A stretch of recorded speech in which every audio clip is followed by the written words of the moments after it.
Pasamos a descubrir al invitado de la charla. Hoy en el estudio nos visita. Primero,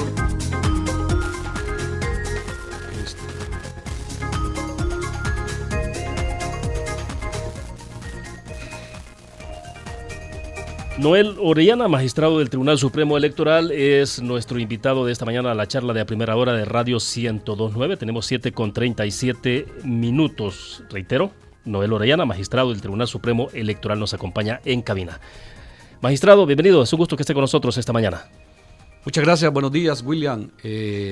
Primeramente, en nombre de la presidenta y magistrados del Tribunal Supremo Electoral, queremos agradecer a Radio 102.9 por darnos una oportunidad pues, de poder compartir y poder explicar a tus oyentes sobre los procesos que el tribunal está preparando para la celebración de las elecciones que se van a llevar a cabo el 28 de febrero del año 2021. Sí, excelente, magistrado. Tenemos muchos temas que conversar, ¿no? Ahí está todo este tema de depuración del registro, el tema del voto en el exterior, el tema de gastos de representación, sin duda alguna, que ha generado bastante polémica, alguna controversia sobre este tema y que tiene que ver con fondos.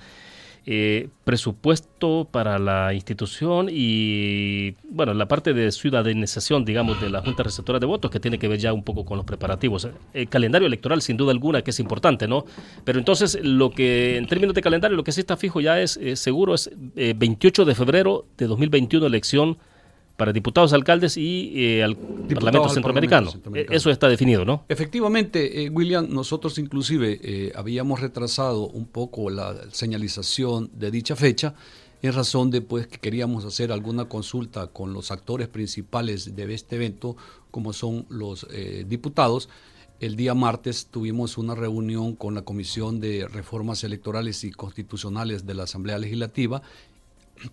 Y no obstante ser una facultad exclusiva del Tribunal Supremo Electoral, consideramos conveniente coordinarlo con los señores diputados y efectivamente ellos compartieron la decisión que el colegiado había tomado, que se celebraran el día domingo 28 de febrero del año 2011 las referidas elecciones. Excelente, entonces, bueno, ya eso está definido y ahora entremos a hablar entonces de un poco de estos temas. Hay dos bastante así puntuales que han generado este nivel de un poco de expectación, de controversia en algunos casos. Y vamos por parte, magistrado. Por ejemplo, se está hablando de todo este tema no sé si es el término correcto, pero si es la exclusión o cómo en el tema de depuración del registro, ¿no? Porque se estaba diciendo, bueno, después de que una persona no haya participado en 3 elecciones consecutivas, entonces pueda quedar excluido. Y entiendo que todo esto tiene que ver con este esfuerzo por tratar de depurar el padrón, pero explícanos un poco entonces qué es lo que ha pasado, porque algunos dicen aquí puede haber un tema de inconstitucionalidad, ¿no? Por estar excluyendo personas a un derecho que constitucionalmente se les ha delegado. Pero ¿cómo es que surge esta propuesta? ¿Cuál es el origen? Efectivamente, el tribunal está preocupado por lo inflado que se encuentra el padrón electoral y hay varias razones que influyen en eso, William. En un primer momento, efectivamente, las alcaldías están en la obligación de remitir al Registro Nacional de las Personas Naturales, RPN, las partidas de defunción de los fallecidos de cada uno de los municipios, situación que algunas alcaldías no están dando cumplimiento a dicha disposición. En ese sentido, el RPN se encuentra con limitantes de poder remitir al tribunal el listado de las personas fallecidas en cada uno de los municipios, lo cual pues le imposibilita en este caso al tribunal poder ir depurando las personas que ya no obviamente van a ejercer el voto. Ahora, y esto se ha vuelto crónico, ¿no? Porque estamos hablando de que todo este tema de depuración desde hace muchísimos años se viene hablando de cómo lograr depurar el padrón y que efectivamente tengamos un padrón que se ajuste al número de personas que efectivamente son las que votan. Y porque esto al final incide incluso en toda la parte de participación cuando se hace la parte porcentual, ¿no? y logística, desde luego. Definitivamente, William, esto afecta en la logística que el tribunal realiza. Obviamente nosotros estamos obligados que en cada mesa receptora de votos tienen que aparecer 600 papeletas. Al final de la votación ustedes puedan constatar que efectivamente a veces solo concurre a la votación un 40%, 50%, 60% como mucho de las personas que están llamadas a ejercer el voto. Y no es porque hay ausentismo como tal, sino que hay muchas personas de que efectivamente, no obstante aparecer en el padrón electoral, ya no están o han fallecido o están privados de libertad. En ese sentido, pues, nosotros estamos proponiéndole a los señores diputados alternativas que nos puedan permitir contar con un padrón electoral, si no exacto, pero de la mejor manera que esté actualizado. En ese sentido, pues, el día martes que nosotros estuvimos con los miembros de la Comisión de Reformas Electorales y Constitucionales de la Asamblea, les planteábamos 3 razones principales que están llevando a que el padrón electoral no esté actualizado en la forma en que debería estarlo. Por un lado, el caso de los alcaldes, como te he expresado, de que no remiten las partidas de defunción al RPN. Obviamente que cuando nosotros hemos cuestionado esa situación, nos hemos encontrado con algunas alcaldías de alguna manera negativa existe una negativa de parte de ellos por el hecho de que si se les quita esa función, les restan recursos de ingreso a las alcaldías. Recuerda que por cada partida de función que cada ciudadano solicita, se hace un pago a la alcaldía respectiva.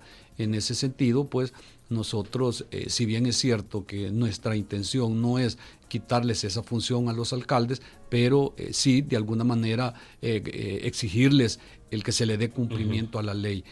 Se planteaban inclusive posibilidades de sanciones para aquellas alcaldías que no cumplieran con remitir esa información al ERPN. Inclusive se planteaba hasta la posibilidad de vincular, restarles fondos del FODES a aquellas alcaldías que cumplieran esa disposición, por un lado.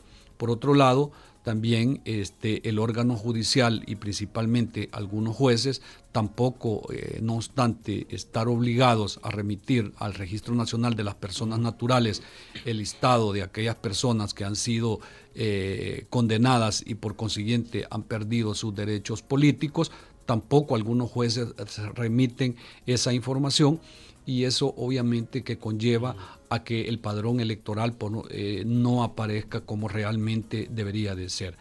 Y nosotros como Tribunal Supremo Electoral en algún momento consideramos también la posibilidad y le planteamos a los señores diputados, lo cual ellos se comprometieron a estudiar, de que aquel ciudadano que no obstante tener el derecho para ejercer el sufragio, que no comparezca en las últimas 3 elecciones, obviamente estamos hablando de 11 años, ahí van incluidos 2 legislativas y una presidencial, y que en esos 3 periodos no concurra a ejercer el sufragio, pueda ser excluido del padrón electoral.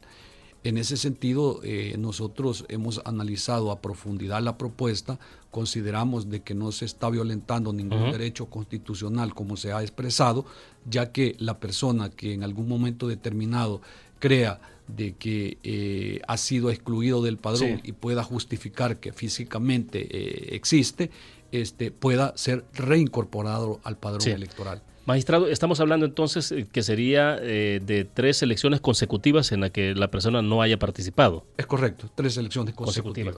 Ahora bien, sobre el tema de RNPN y de todo este tema de las alcaldías, Ruth Eleonora López, que es una especialista en materia electoral que trabaja en este tema y ha estado muy vinculada en el pasado, entiendo, el Tribunal Supremo Electoral, decía, por ejemplo, que es necesario que el RNPN finalmente sea la institución a cargo de los registros del Estado familiar y no las alcaldías. En El Salvador ella recordaba que está vigente una ley transitoria desde 1995 que lo impide, y justamente subía una captura de pantalla donde hace referencia al artículo 73 donde dice que las disposiciones contenidas en el decreto son de carácter transitorias y durarán hasta que entre en funcionamiento de forma total el Registro Nacional de las Personas Naturales, y hace ahí referencia a la derogatoria de ese artículo 74, habla de la vigencia, pero hace referencia a este tema, ¿no? ¿Cómo entonces, usted tiene claro de que no habría ningún problema, ningún vicio de inconstitucionalidad tomar esa medida? ¿Qué nivel de incidencia tiene, por ejemplo, en términos, hoy ya vimos cuando se habla de los porcentajes al cierre de cuántas personas participan en elecciones, cómo distorsiona el dato final de participación, por ejemplo, que se conoce, si decimos cuántos participaron en estas elecciones, con cuánto fue electo el alcalde, el diputado, el presidente de la República, que así como está en este momento, ¿qué tipo de distorsión le genera? Te planteo 2 puntos. La primera inquietud que tú me hacías. Yo pertenezco a la Junta Directiva del ERPN en representación del Tribunal Supremo Electoral, sí, y efectivamente conozco las interioridades, estoy iniciando a conocer las interioridades, mejor llamarle así, del ERPN. Considero que es una institución que cuenta con un personal muy calificado y que tiene personal también especializado en ese tema. Sí. En ese sentido, convergen en este caso, William, intereses más de índole político, ya que obviamente las alcaldías municipales se resisten a que esta facultad o esta función se les reste a ellos, ya que obviamente repercute en los ingresos municipales que cada una de ellas tiene. Yo creo que es importante hacer un análisis profundo para poder determinar que el ERPN fuera la institución de que efectivamente llevara este control, porque en esa medida la relación y el vínculo que existe entre el Tribunal Supremo Electoral y el ERPN es muy cercano, obviamente hasta para que haya un representante del tribunal ante el ERPN, creo que eso te confirma la tesis que yo te expreso, de que creo que sería la institución más idónea. Más sin embargo, esto requerirá de reformas y ya serán los señores diputados y bajo argumentos y bajo algún estudio que pueda permitir sustentar mi tesis en este caso, por un lado. Por otro lado, la segunda pregunta que tú me hacías, efectivamente, en la medida en que no se tenga un padrón electoral, sino exacto, pero sino llegando a la realidad, sí, que el padrón pueda tener, yo creo que eso de alguna manera ha venido como a cuestionar la elección de los funcionarios. A veces se dice, mire, es legal pero no es legítimo por no contar con una votación sustentable, una votación que pueda permitir que el funcionario se sienta que ha sido apoyado, que ha sido votado por un buen número de ciudadanos. En ese sentido, pues, afecta, por un lado. Recordemos, por ejemplo, el caso del señor presidente actual, el licenciado Bukele, parece que fue votado con el 52%, pero si realmente nos vamos al padrón real que se tiene, yo creo que anda bastante arriba del 52% del que él aparece, el porcentaje por el que fue votado. En ese sentido, situaciones como esa, creemos nosotros de que se pueden evitar en la medida en que el padrón electoral cada día vaya siendo depurado y contar con el número de votantes que realmente existen en el padrón que para dicho fin cuenta el Tribunal Supremo Electoral.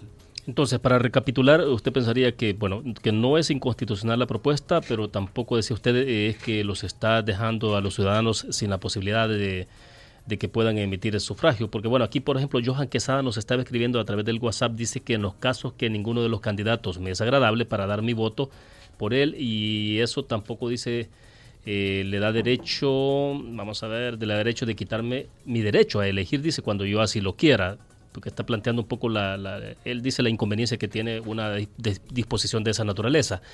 Juan Carlos dice, no se debe excluir a nadie del voto excepto a los condenados por un delito que ya la ley establece, el resto debe tener derecho. Dice, recuerden que los hermanos lejanos, por ejemplo, dice, no deben ser excluidos, debe ser democrático y acceso fácil a la democracia. Son comentarios que nos llegan a través del WhatsApp que tenemos habilitado. Tenemos una nota de voz, Alejandra, si se coloca los audífonos, magistrado, para que podamos escuchar. Hay una nota de voz que hace referencia a la materia. Escuchamos. 0459. Buenos días. Quiero reaccionar sobre las declaraciones que hace el magistrado del Tribunal Supremo Electoral. En primer lugar, sobre el tema de que el padrón electoral está sobredimensionado y no es real. Yo creo que ahí hay que ver, las instituciones del Estado tienen que apoyar y aportar para que el registro sea más apegado a la realidad. Y ahí estamos hablando de las alcaldías, de los jueces. Hay que tomar las disposiciones necesarias para que la información se envíe de forma oportuna. Bueno, excelente. Hace referencia al involucramiento de otras instituciones, ¿no? Entonces, ¿cómo lograr eso? Aquí el amigo de la terminación 0459 decía referencias. Magistrado. Efectivamente, el oyente me está dando la razón, ¿verdad? Al expresar él de que efectivamente las instituciones, ya hay legislación que regula este tema. Las alcaldías están obligadas a informar, como lo he dicho anteriormente, sobre las partidas de defunción que deben de remitir al Registro Nacional de las Personas Naturales, igualmente los jueces, que son las principales instituciones encargadas de estar retroalimentando el padrón electoral. Sí, y eventualmente, perdón, maestro, y eventualmente entonces los jueces y los alcaldes tampoco están, no se someten a una sanción si incumplen esto. Efectivamente, no hay una sanción expresa y esas son una de las razones, esas fueron una de las demandas que nosotros expusimos a los señores diputados de que fuera importante el que se les estableciera sanciones tanto a las alcaldías como a los jueces que no informen al RPN cuando existan pues personas que han sido personas fallecidas o personas que hayan sido condenadas y por consiguiente que han perdido sus derechos políticos como tales. Sí, y todo esto implicaría hacer modificaciones entonces al Código Electoral, magistrado. ¿Qué serían los artículos 26, 29 y 30? Sí, hay varias leyes que convergen en esto, William. Puede ser el Código Electoral, puede ser el Código Municipal, en fin, yo creo que, o puede ser alguna disposición, una ley especial que regule este tema. Eso sería también interesante de analizarlo, que no quedara solo en el Código Electoral, sino que también se puede considerar la posibilidad de aprobar una ley en la cual quede establecido efectivamente los procedimientos que ya están, pero que en esa ley especial pudiesen quedar establecidos y principalmente las sanciones. Yo creería que en la medida en que se toque la bolsa de las arcas de las municipalidades, en el caso de los jueces, yo creo que eso les obligaría a ellos a ser más eficiente en el envío de esta información. Sí, y esto es interesante, ¿no? Porque tener un padrón exacto nos da esa oportunidad de que la persona que resulte electa sepa efectivamente con qué porcentaje resultó ganadora y cuál es el nivel de respaldo que tiene de los votantes, ¿no? Porque usted lo decía, ¿no? O sea, en el caso del presidente de la República actual, si se ajustara el padrón entonces, posiblemente aumentaría sin duda alguna entonces el nivel de porcentualmente de cuánta gente fue la que lo respaldó, sería más del porcentaje actual. Y un tema de legitimidad, ¿no? O sea, sí, es un tema de legitimidad, William, y también otro tema que también es importante analizar en este caso, de que para aquellos críticos del sistema, cuando las personas no acuden a la votación de conformidad a ese padrón inflado que nosotros tenemos, los críticos dicen, mire, es un mensaje que la población está mandando, es un castigo que la población está mandando a los participantes, a los actores políticos, y realmente no es eso, sino como te repito, por la inflación que tenemos del padrón electoral, es que se dan este tipo de situaciones. Bueno, interesante los comentarios que nos llegan. Nos escribe este amigo de terminación 6492 que nos escribe de Estados Unidos. Dice él, aquí en Estados Unidos para votar uno tiene que registrarse, la registración se hace cada año. Una de las razones por la que se hace anualmente es porque los ciudadanos llevan a votación de diferentes cosas durante el año.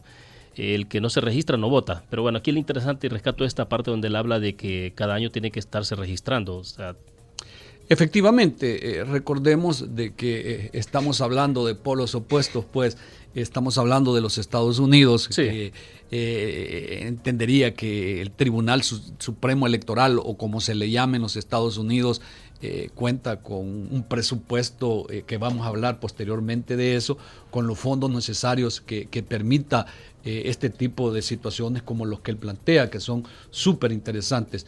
Yo creería de que si en el país se contaran con los recursos económicos necesarios, yo creo que sería ideal que anualmente pues se estuviera dando este tipo de situaciones como el amigo oyente nos plantea que se da en los Estados Unidos. Excelente. Tenemos otras notas de voz. Vamos a escuchar a quién tenemos, Alejandra. A la terminación 4077. Perfecto. Buenos días. Realmente a la propuesta no se entiende muy bien cuál es el beneficio directo que se tendrá con esto. Únicamente reducir el padrón electoral. Si es problema de archivos, eso se soluciona metiéndole más memoria o más disco duro a las computadoras.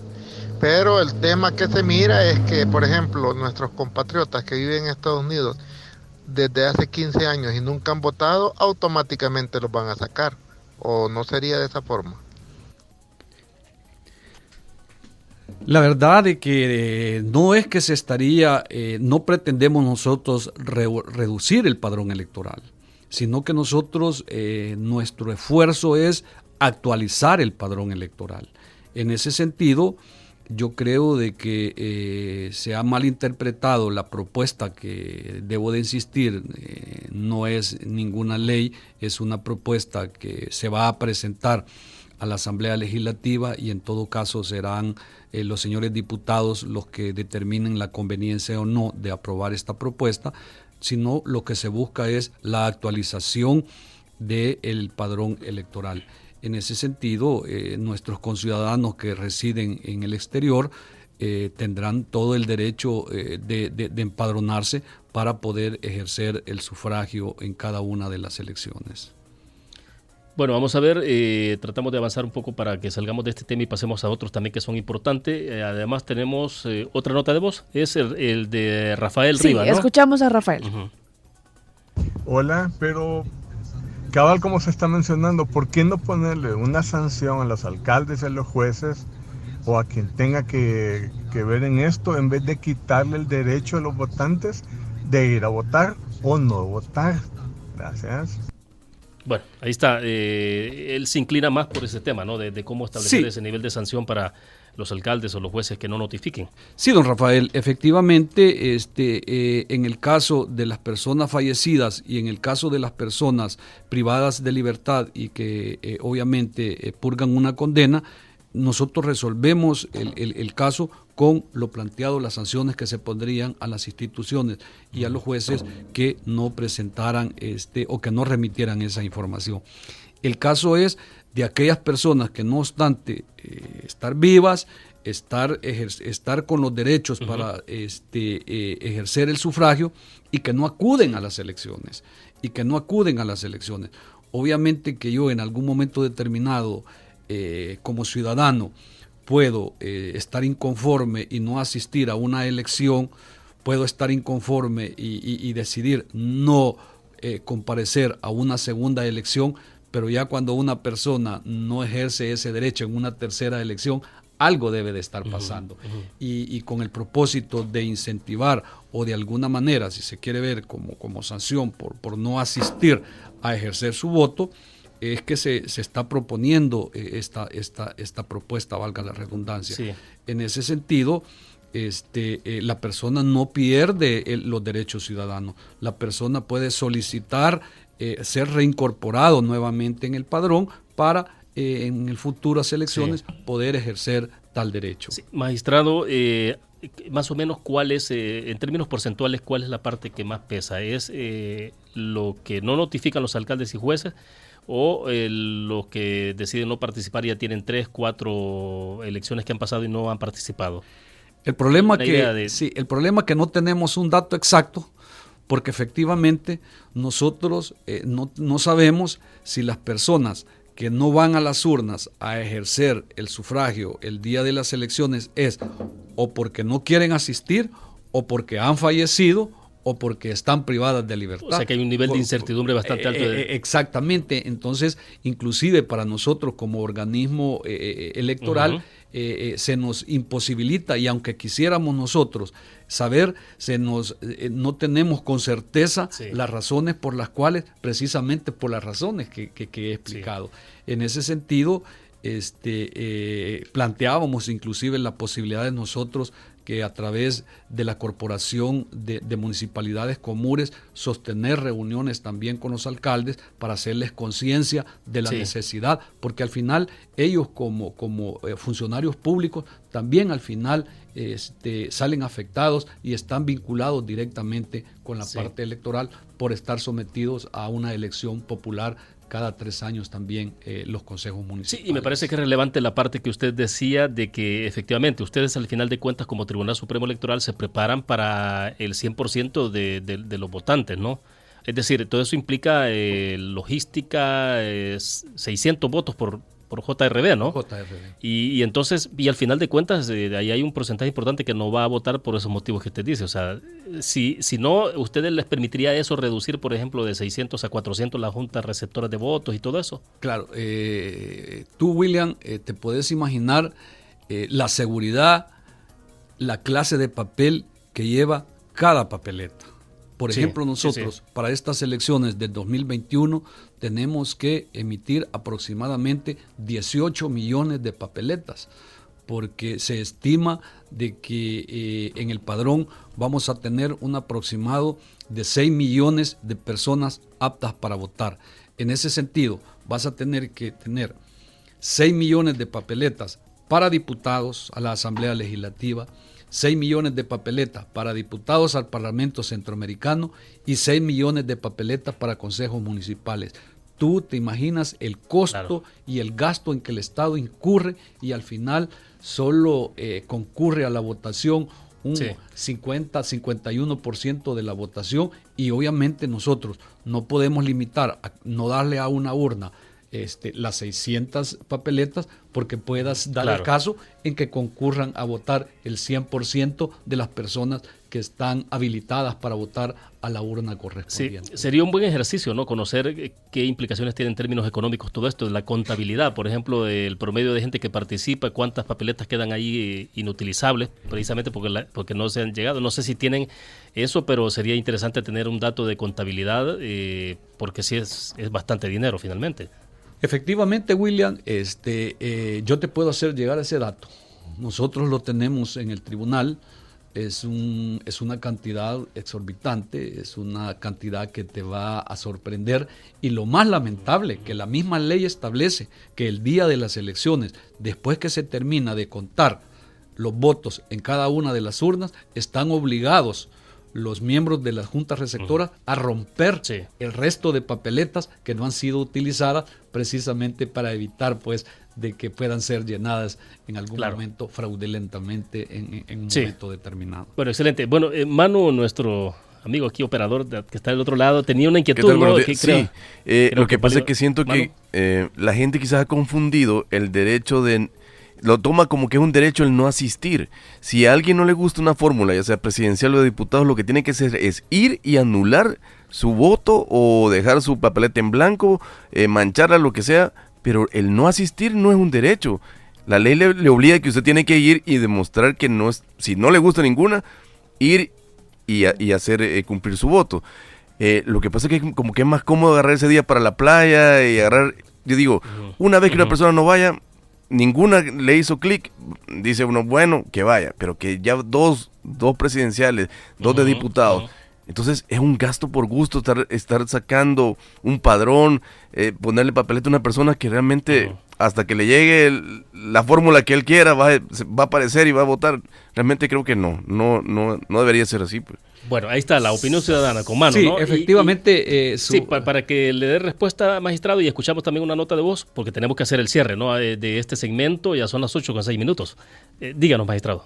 Efectivamente, yo comparto con lo que Marlon dice. Yo creo que una de las mejores maneras que la población pueda tener cuando no se sienta satisfecho con el quehacer o con los políticos en ese momento determinado sería, por ejemplo, asistir y anular su voto, ¿verdad?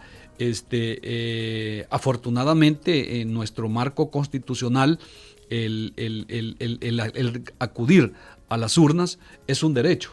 En otros países es una obligación asistir a votar. En ese sentido, yo creo que de cuidar nuestra democracia, proteger, fortalecer nuestro sistema electoral, y en ese sentido yo creería que, como muy bien lo dice Marlon, una de las formas en que el electorado puede expresarle al político, al aspirante a un cargo de elección popular, es trasladarle anulando el voto, y yo creo que ese sería un mensaje que les permitiría a ellos pues poner sus barbas en remojo. Excelente. Ahora sí, vamos a escuchar nota de voz, Alejandra. Muy buenos días, un saludo al magistrado. ¿Qué sentido tendría, magistrado, castigar a alguien por un derecho que le da la Constitución de ir o no ir a votar? Es un deber, pero al no ser coercitivo el cumplimiento del mismo, usted no puede evitarle o no puede castigar a nadie por no asistir a una elección. Es más, el deber del Tribunal Supremo Electoral es asegurar y garantizar que los ciudadanos puedan ejercer sin ningún problema el derecho al voto, no restringirlo. ¿No le parece? Bueno, escuchamos, magistrado. Efectivamente, yo comparto con usted su criterio. El tribunal en este caso en ningún momento se puede considerar como un castigo. Son propuestas que nosotros estamos presentando a la Asamblea Legislativa, como lo he dicho anteriormente. Los señores diputados en algún momento determinado nos han solicitado a nosotros presentar propuestas para incentivar a las personas a que acudan a las urnas, y nosotros como Tribunal Supremo Electoral tenga la plena seguridad que somos unos garantes para que se respete la voluntad popular el día de cada una de las elecciones.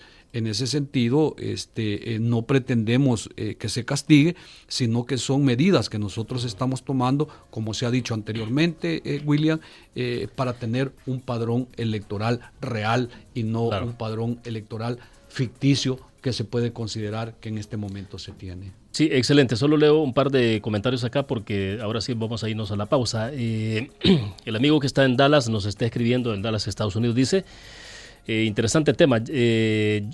Y justamente él introduce otro tema acá que creo que lo vamos a abordar después de la pausa. Pero dice él, interesante el tema, yo en lo personal no le veo el beneficio al extender el derecho de participar en elecciones a todos los que vivimos acá en Estados Unidos. Primero, no estamos enteramente informados de lo que pasa en el país políticamente como para justificarlo. ¿Qué pasa si los que vivimos acá volteamos la tómbola política para uno o el otro y afectamos a un montón de gente allá? O sea, se refiere acá en El Salvador. A nosotros no nos afectaría directamente, dice. Hay decisiones que se toman sin llevarlas al voto, que nos afectan más a los que vivimos acá. Por ejemplo, la dolarización de la moneda. México, dice, extendió el derecho a los mexicanos que viven fuera del país y no estoy seguro, pero parece que no le funcionó. Si al caso, dice, una encuesta a los que vivimos acá sería el primer paso. Nuestra participación es satelital, dice. Ahí estamos involucrados, pero de lejos. Gracias y saludos. Él está escribiendo desde Dallas, Texas. Ahora sí, platicamos después de este tema, ¿o había algo más? Sobre el punto de la inquietud que planteaba. Por favor. El amigo. Sí, efectivamente, yo quiero felicitar a nuestro compatriota el comentario que hace, William, y efectivamente quiero expresarte de que en el padrón electoral que en este momento el Tribunal Supremo Electoral contamos, los hermanos en el exterior es el que ha representado el mayor número de inscritos para poder votar en las elecciones 2021. Te voy a leer que hay un incremento del 75.18% de compatriotas en el exterior interesados en ejercer el sufragio para las elecciones 2021, diferente al resto de los que vivimos en nuestro país, que es porcentualmente abismal la diferencia en cuanto al interés que tienen en ejercer el sufragio.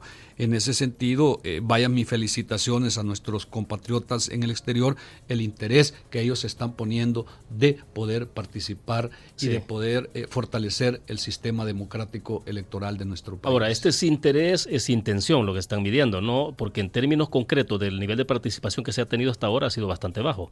Y él ponía el ejemplo de México. México, por ejemplo, sí, no les ha ido tan bien. Es decir, la participación de los mexicanos de Estados Unidos en elecciones mexicanas ha sido bastante bajo.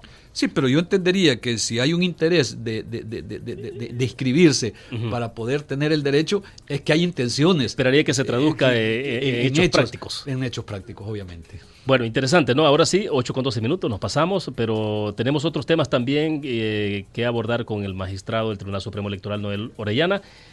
Justamente todo este tema de gastos de representación que ha alcanzado un poco de revuelo en las últimas horas, en los últimos días. Vamos a hablar de eso después de la pausa, Alejandra. Así es, William, está muy interesante la charla, pero tenemos que hacer una pausa para desayunar. Estoy viendo unos huevitos campesinos acompañados de unas papas baby que se ven riquísimas gracias a Gourmandis. Recuerde que usted puede ubicarlos en Boulevard del Hipódromo, Colonia San Benito, número 580, o llamarlos al 2519-7137. Ellos son el primer restaurante allergy friendly del país. Se adaptan a cualquier restricción alimenticia que la persona pueda tener, como gluten, lactosa, semillas. Así que hoy estamos desayunando gracias a Gourmandis. William, hacemos una pausa y ya volvemos con más.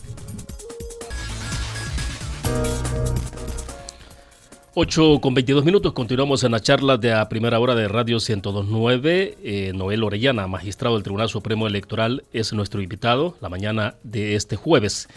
Bueno, vamos a tratar de ir avanzando, ¿no? Ya llevamos bastante tiempo porque sí, además ha habido buena participación de la gente en torno a esta depuración del padrón, ¿no? Cómo hacer para tener una depuración más aproximado a la realidad, a la gente que de verdad participa o pretende participar en procesos electorales.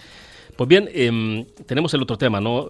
Para que avancemos un poco, porque me interesa que veamos todo ese tema también del voto en el exterior, el tema de cómo está trabajando con el calendario electoral, porque ya ustedes están en ruta de esto. Pero bueno, gastos de representación. Ahí se levantó mucho polvo sobre esto. Dijeron, bueno, si son $1,000 que hay que dar de gastos de representación, ¿qué es lo que puede ocurrir? Obviamente el tema de gastos de representación, porque como es dinero, desde luego, pues genera mucha inquietud en la población, ¿no? Y entonces, ¿se justifica, no se justifica? ¿Cuánto debería ser? Otras instituciones tienen gastos de representación, pero entonces, ¿cuánto debería ser como lo justo, lo adecuado para que lo tuvieran ustedes como magistrados? Bueno, William, quiero de manera especial agradecerte la pregunta. La verdad es que yo creo que ha habido una mala interpretación en este tema. Quiero también expresar en nombre de la presidenta del tribunal, quien me solicitó de que expresara este día ante este programa, una radio que tiene muchos oyentes, y creo que es importante aclarar lo siguiente. Sí. Explicarte de que efectivamente no es una iniciativa que haya nacido de este colegiado.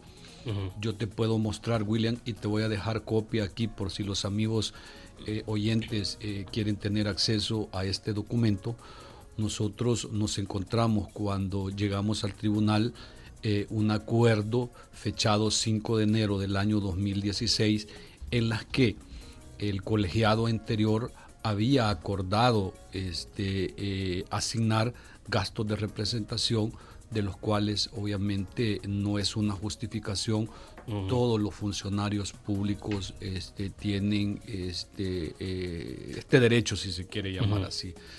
En ese sentido, cuando se nos planteó de cuál iba a ser la posición del tribunal, de que si se iba a continuar con este uh-huh. procedimiento o se iba a suspender, nosotros en algún momento determinado planteamos la necesidad de que se hiciera un estudio financiero sí. para ver si el tribunal, dentro de su mismo presupuesto, sin solicitar incremento presupuestario, teníamos la posibilidad de que se pudiese aplicar.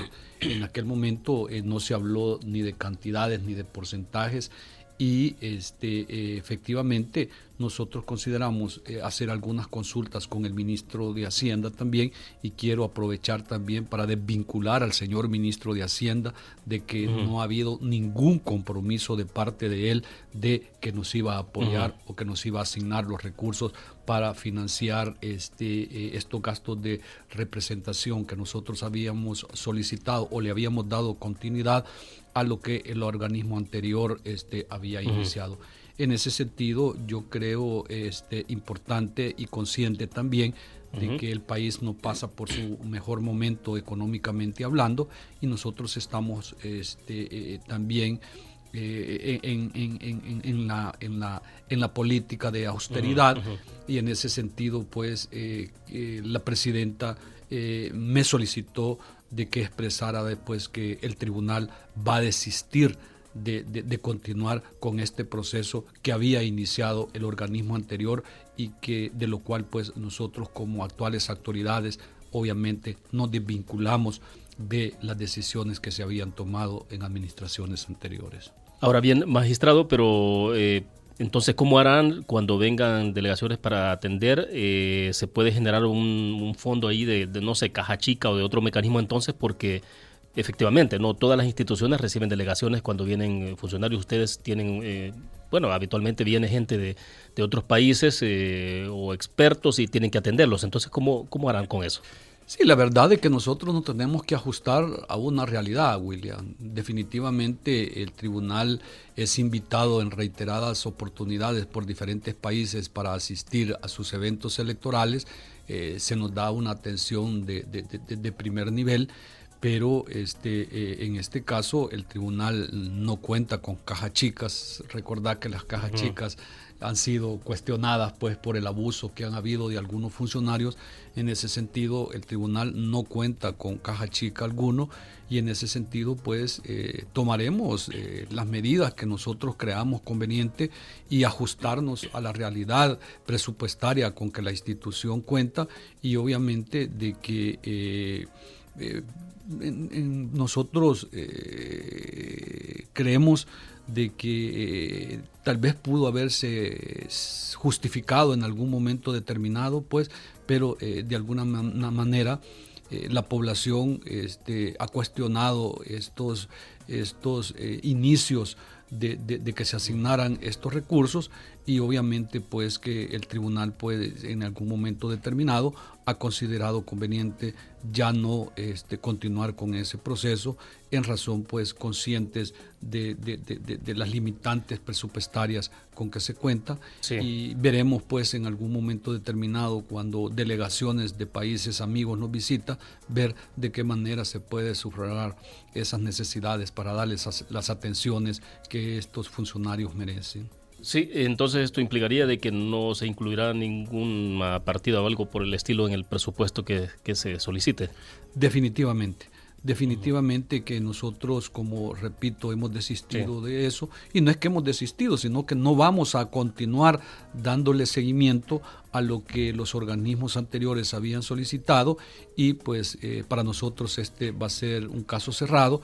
Yo creo que hay una preocupación del resto de los 4 magistrados, incluyendo a la presidenta, por tanto cuestionamiento que se ha hecho, y pues quiero trasladar a los oyentes de 102.9 pues de que el tribunal va a desistir de continuar con lo que los organismos anteriores habían acordado, en solicitar pues el que se asignaran estos gastos de representación para sus magistrados. Bueno, excelente. Creo que tenemos pendientes unas notas de voz del segmento anterior. Creo que se refieren a los otros temas, ¿no? Pero vamos a escucharlos. Sí, escuchamos primero a Pedro Manzano. Pedro Manzano, ok.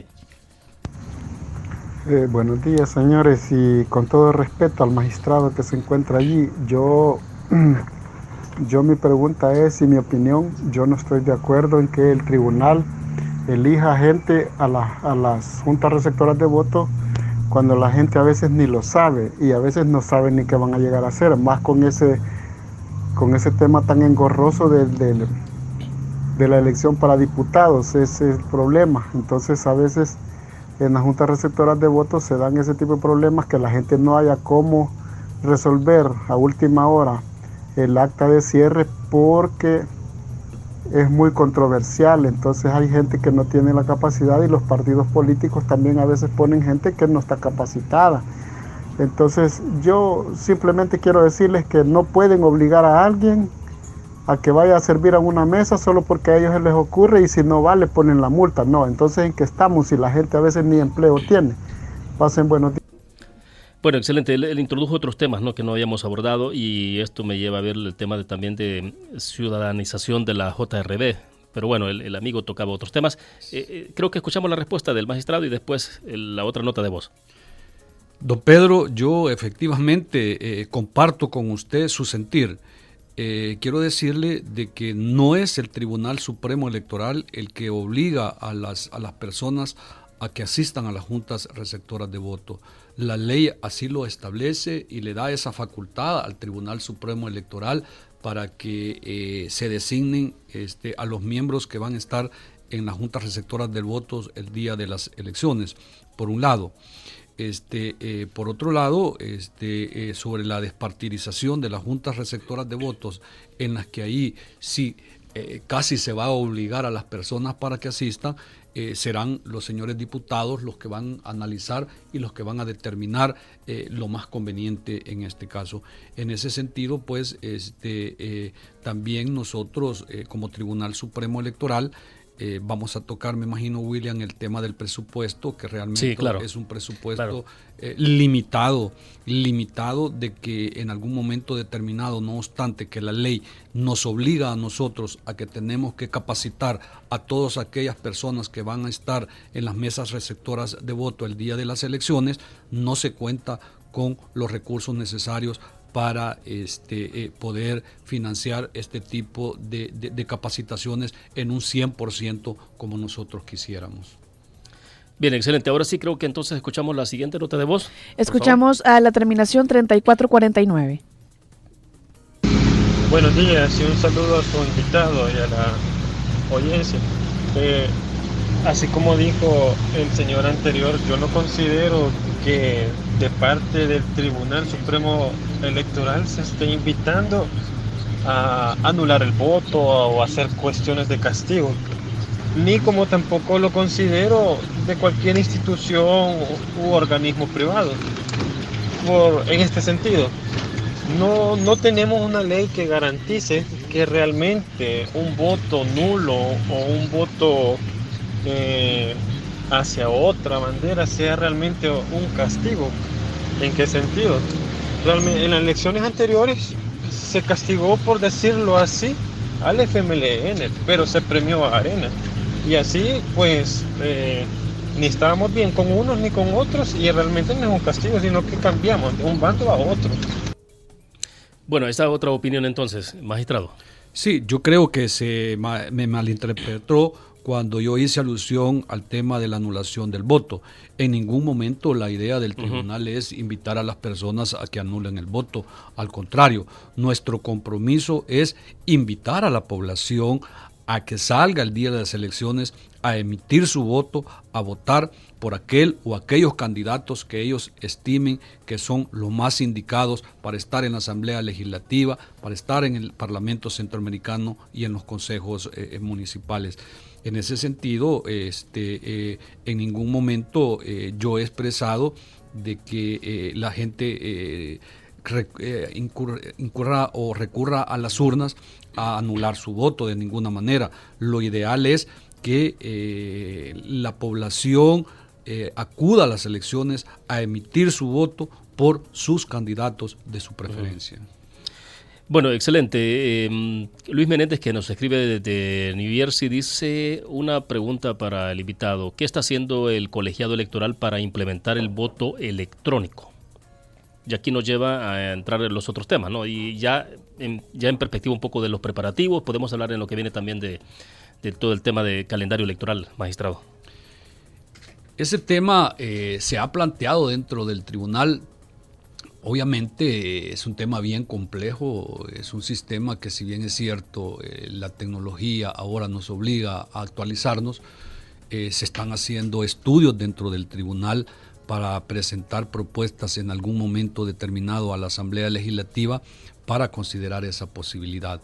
Obviamente es un sistema, volvemos al tema presupuestario, es un tema que económicamente es caro, y en ese sentido el oyente puede estar tranquilo de que el tribunal, a la brevedad posible, pues presentará a la Asamblea propuestas o compartirá con la Asamblea esta posibilidad.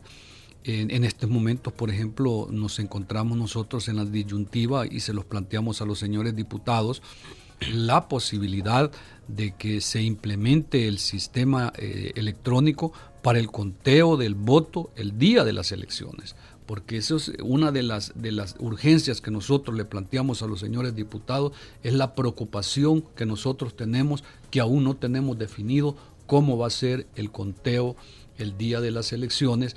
Recuerda de que son, perdón, dos cosas distintas, ¿no? Que son dos cosas, una es que son uno dos pueda cosas votar diferentes. Electrónicamente y una la otra cosa es que yo pueda emitir mi voto vía electrónico, y el otro tema que yo estoy planteando es el conteo ya de los votos el día del procesamiento. El procesamiento.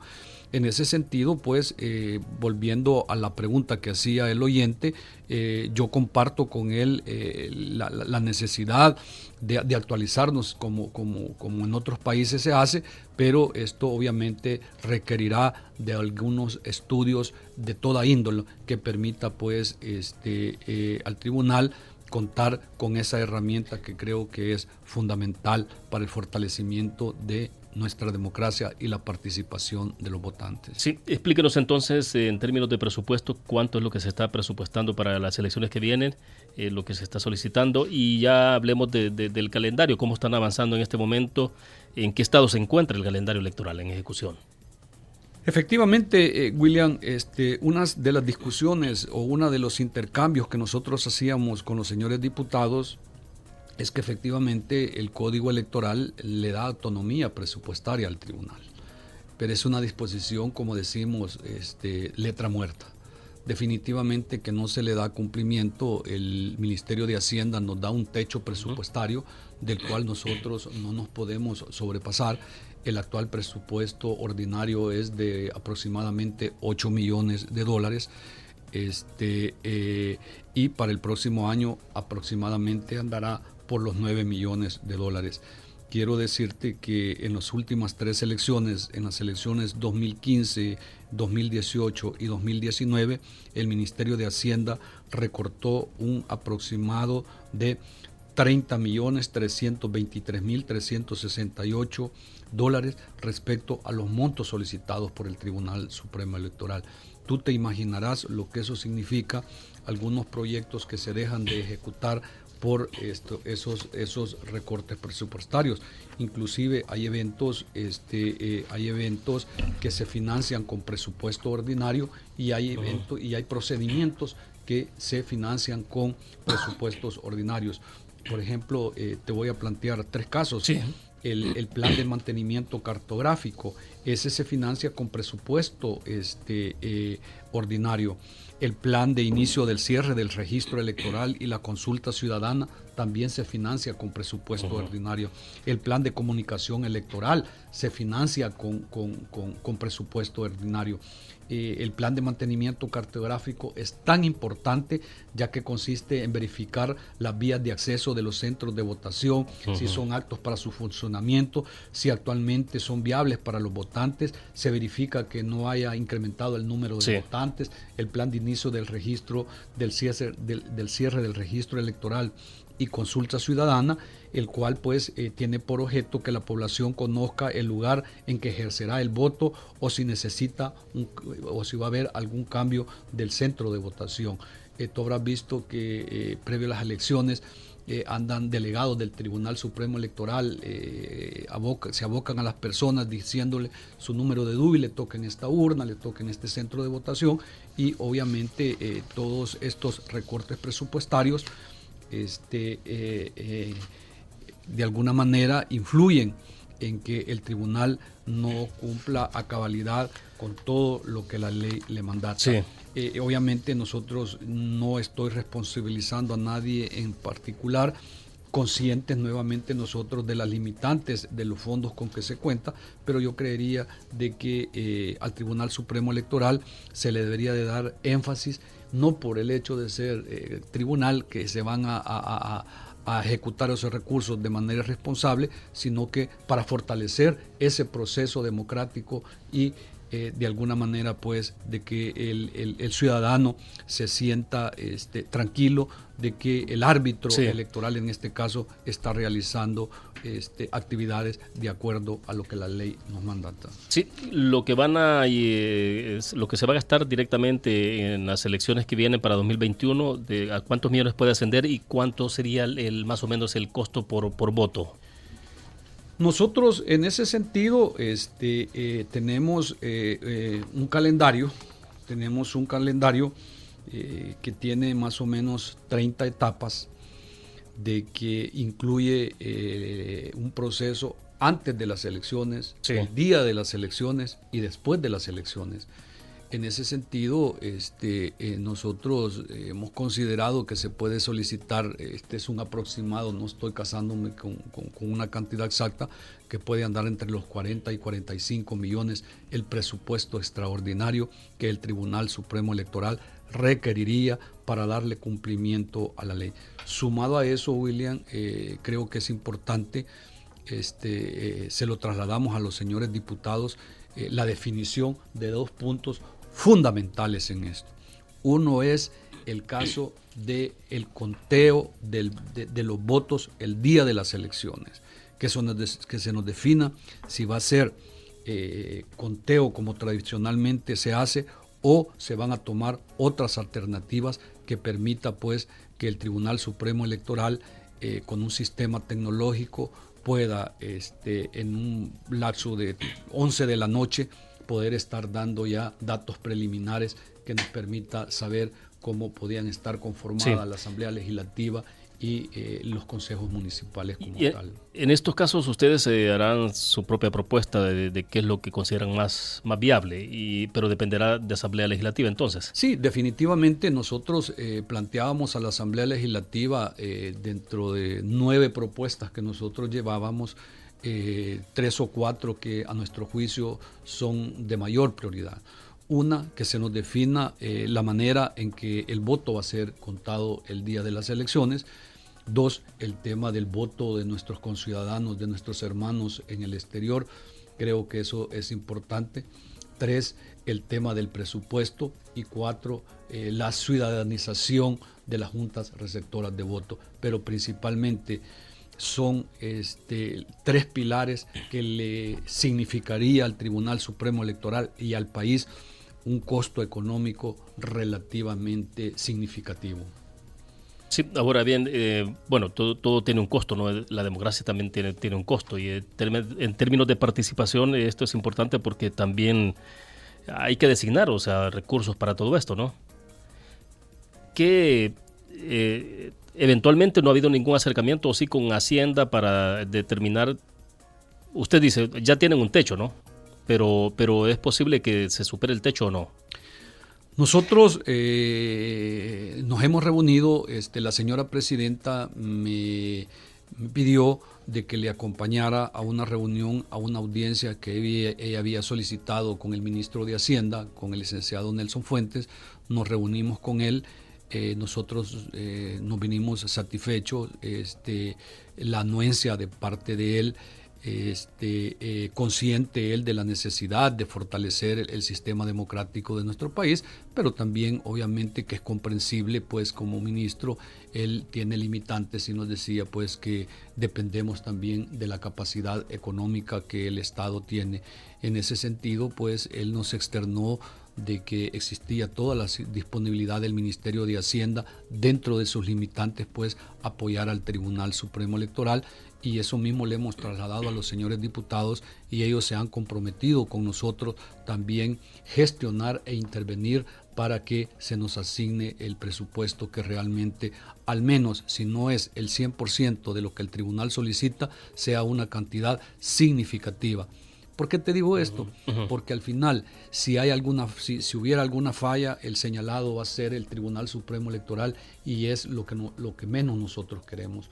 Nosotros queremos que al final el tribunal, cuando ya finalice el proceso, que ya se entreguen las credenciales, ser sujetos de una calificación digna al esfuerzo que en este momento estamos realizando. Bueno, hemos cursado, como Radio 109, hemos cursado una encuesta en nuestra cuenta de Twitter, y lo que hemos preguntado dice puntualmente: los magistrados del Tribunal Supremo Electoral han propuesto sacar del padrón electoral a las personas que no han participado en 3 elecciones consecutivas. Entonces la pregunta: ¿estás de acuerdo con esta acción para la depuración del padrón electoral? Sí, y hemos puesto por qué y no y por qué. Lo que tenemos hasta este momento, voy a dar este dato porque ya casi estamos cerrando la entrevista. El no lleva el 77% de participación y el sí el 23%. Y aquí hay algunas opiniones. Por ejemplo, Vernon García Rivas dice: no, ese criterio es arbitrario, además de absurdo. La depuración debe ser únicamente de los que han fallecido. En ese sentido, sería bueno establecer un mecanismo de comunicación, actualización entre los registros de defunción de las alcaldías, el RNPN y el Tribunal Supremo Electoral. Soy salvadoreño que vive en el exterior y no pude participar en las últimas 3 elecciones. En las presidenciales no pude porque en Europa no hay DUI-centros. Luego Mario Baquerano dice porque es un derecho ciudadano, dice vitalicio, y porque sería inconstitucional. Luis Mario Aguilar: es un derecho constitucional fundamental. Edwin Serpas dice que no, porque hay muchos salvadoreños fuera del exterior que no han podido ejercer su derecho, y es ahí el meollo del asunto. Está bien que saquen a las personas que ya fallecieron, pero no a ellos, a los que han sacado. Entonces, pues dice, porque sería negar el voto al que sí, y sería un atropello. Ahí como un poco de opiniones sobre de lo que hemos consultado a la audiencia también a través de Twitter, magistrado. Efectivamente, nosotros vamos a tomar en cuenta todas las recomendaciones que vengan de la población. Como repito, esto no es ley de la República, sí, es nada más una propuesta.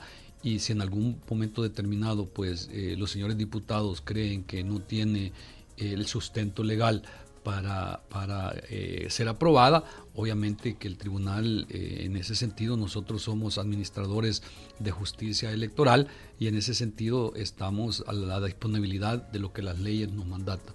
Nosotros, como te repito, ha sido una de 9 propuestas que hemos hecho a la Asamblea Legislativa, que es una de las maneras en que nos pueda permitir contar con un padrón electoral, si no perfecto, pero que de alguna manera sea más objetivo. Sí, cierro con esto. ¿Van en tiempo entonces con el calendario electoral? ¿No llevan algún desfase?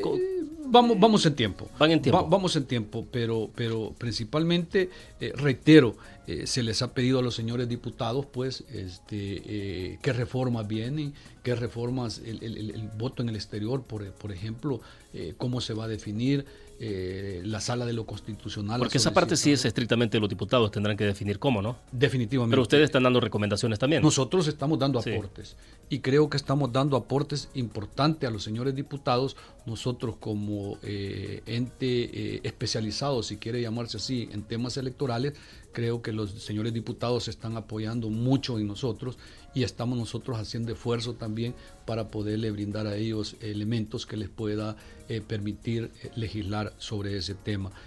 Creemos de que vamos en tiempo. Importante, definimos ya la fecha para las elecciones, y luego vamos a continuar dándole seguimiento a todo el procedimiento, que aproximadamente son entre 30 a 35 pasos que se siguen. Fácil que decirlo, todo está calendarizado. Que todo está calendarizado. Nosotros, yo te voy a dejar a ti, William, copia del cronograma del proceso electoral, cómo vamos, y definitivamente pues de que nosotros en el tribunal estamos redoblando esfuerzo. Contamos con un aparato de equipo técnico, dentro del tribunal, con un personal humano con mucha capacidad, con mucho esmero, y toda esa maquinaria humana pues ya se está reactivando para iniciar con este proceso. Yo creo de que para el Tribunal Supremo Electoral va a ser un reto, y es un compromiso con nuestra población pues de poder garantizar unas elecciones eficientes, y unas elecciones que vengan y que permitan fortalecer nuestra democracia. Y la integración de la JRB, totalmente ciudadanos. Todavía no. Todavía ¿De qué va a depender finalmente? De la Asamblea. Siempre de los diputados. Pero eso, William, te significa a ti un gasto más para el Tribunal Supremo Electoral. Te significa a ti que nosotros necesitaríamos que la Asamblea Legislativa nos defina esa situación a la brevedad posible, porque te imaginarás tú que necesitaríamos, porque en cada mes el proyecto de reforma que se está presentando es que haya 3 representantes ciudadanos en cada una de las mesas electorales. Multiplicar 3 por 10.000 urnas que son, estamos hablando de 30.000 personas que van a estar en las mesas receptoras de voto como ciudadanos, ya no como representantes de los partidos políticos.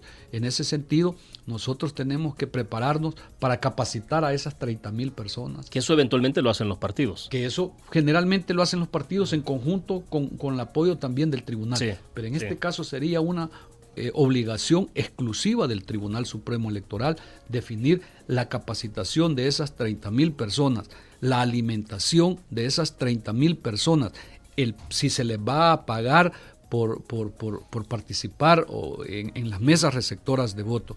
En ese sentido, pues nosotros les hemos solicitado a los señores diputados nuestra preocupación porque ese tema todavía no está definido y es un tema muy fundamental en el día de las elecciones. En ese sentido, pues nosotros estamos a la espera y estamos en constantes reuniones con los señores diputados y esperaríamos pues que a la brevedad posible se nos defina para que el Tribunal Supremo Electoral pueda tener las reglas claras bajo las cuales pues se van a celebrar las elecciones.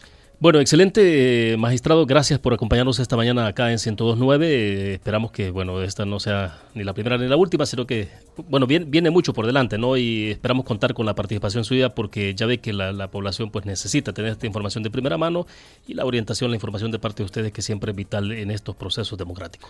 Nuevamente, William, agradecer a Radio 102.9 la oportunidad que se nos ha dado y externarte pues que estamos a la disponibilidad cuando ustedes así lo estén conveniente. Bendiciones para todos y muchas gracias. Bueno, excelente. Son las 8:52. Ponemos punto final a la charla de primera hora, pero continuamos después de la pausa comercial. Volvemos.